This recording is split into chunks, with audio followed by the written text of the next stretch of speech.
જે દિવસની અમે રાહ જોતા હતા એ 7/2/2024 આજે આવી ગઈ છે અને મને મોરબીનો ઉત્સાહ દેખાઈ રહ્યો છે.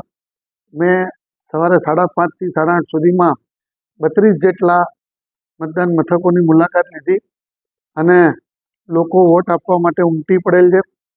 પ્રથમ 2 કલાકમાં જ લગભગ 1 લાખ એટલે 93,514 જેટલા વોટરો આપણા 8,28,30,000માંથી 93,514નો આંકડો આવે છે. એટલે 1 લાખ જેટલા કહી શકીએ એટલા વોટરે તો પહેલાં 2 કલાકમાં જ મતદાન કરી દીધું છે.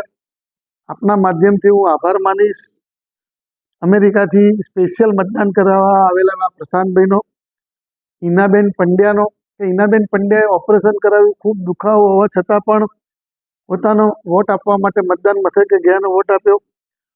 રાજપરના ઉધવજીભાઈનો, વીરપરના જીવતીબાનો, ઉજીબેન સુરાલા ધરમપુરના અને નારણકા ગામના મોઘીબેનનો, આ બધા શતાયુ અમારા છે જિલ્લાના, અને એ લોકોએ જઈ અને વહેલી સવારે જઈને મતદાન કર્યું.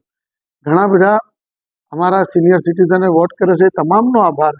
પણ મારી પાસે આ જે વિગત ઉપલબ્ધ હતી એવા મોરબીના આ શતાયુ જે આપણા મતદાતા છે તેઓ પોતાની ફરજ સમજીને આવ્યા.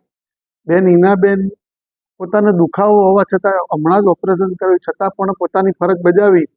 તો હું બાકીના જે આપણા 7,30,000 અત્યારે બાકી છે, હવે તો 2 કલાક થયા એટલે લગભગ આપણે 2 લાખ ક્રોસ કરી નાખશું, પણ મારા 7,30,000 કે જેઓ નાગરિકો બાકી છે તેઓ પોતાના ઘરની બહાર નીકળે અને આજે વોટ આપે અને પોતાનું જે બંધારણનો જે હક છે, પવિત્ર જે તમારી આ હક છે એની ફરજ બજાવે અને પોતાના હકનો ઉપયોગ કરે એવી હું આપના માધ્યમથી વિનંતી કરું છું.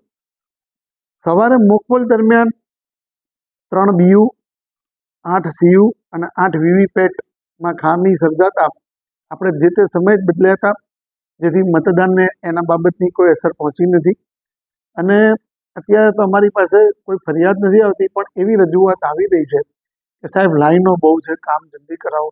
ત્યાં પણ અમે અમારા વધારાના અધિકારીઓ મૂકી અને પ્રજાના જે પ્રશ્નો છે દૂર કરવા પૂરતા પ્રયત્ન કર્યા છે. હું અમારા SP શ્રી અને અમારા DDO શ્રી ત્રણેય જણા ફિલ્ડમાં જુદી જુદી જગ્યાએ જઈ આવ્યા છે. મોરબીના નાગરિકોને ઓછામાં ઓછી તકલીફ પડે તે પ્રકારની વ્યવસ્થા કરેલી છે. અને વોટર આસિસ્ટન્ટ બૂથ પર જે અમારી વ્હીલચેર અને અમારા આરોગ્યના કર્મીઓ પણ ત્યાં કાર્યરત છે અમારા BLOની સાથે, એની પણ અમે ચકાસણી અને એનું સુપરવિઝન કરેલું છે. તો આપના માધ્યમથી ફરી એક વખત મોરબીવાસીઓ જલ્દી જો વોટ આપવાનો બાકી હોય તો આપ ઘરની બહાર આવો, આપના મતદાન મથક પહોંચો અને આપના મતાધિકારનો ઉપયોગ કરો.